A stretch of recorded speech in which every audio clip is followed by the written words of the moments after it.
My book, Global Warming, is about how geophysical realities affect geopolitical and geoeconomic realities. If you're looking at China in the future, for example, and you're not looking at drought or flooding coastlines or what's going to happen to Shanghai, your geopolitical and geoeconomic assessment is faulty. So what I tried to do was reintroduce the third geophysical, into the geopolitical and the geoeconomic. I started looking at the topic because I was doing foreign correspondence and realizing that a lot of the assessments that were being made were missing out very key determining components that had to do with how the environment was changing and how that would change the reality of the situation. For many of the people involved, many of the people I was talking to, this was a new area. So there was a lot of discovery going on, both for me and for the people I was interviewing and the people on the ground. The science was very dynamic, the geopolitics was dynamic, the geoeconomics was dynamic. So we were all trying to figure it out together, trying to get a grasp on what this meant now and what this could mean in the future.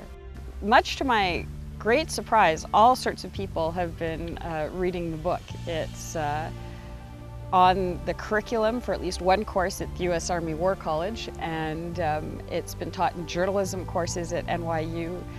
The reach has been incredibly wide, and it's been quite exciting.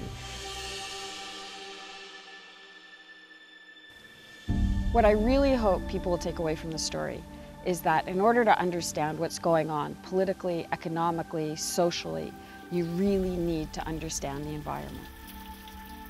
So if you're doing economics and you're not looking at the environment, you're not a good economics reporter. If you're looking at political reporting and you're not looking at the environment, your analysis is incomplete.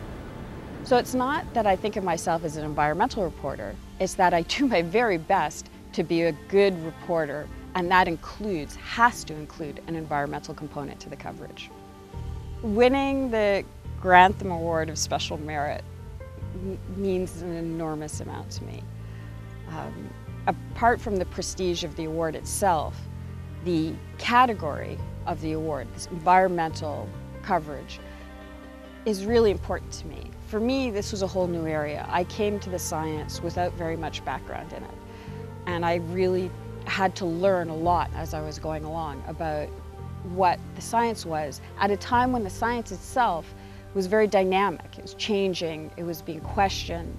So to have been able to put it together in a way that some people think was worthy of this award means a lot to me. The Award of Special Merit gives a legitimacy to the topic that's really exciting and really needed, I think.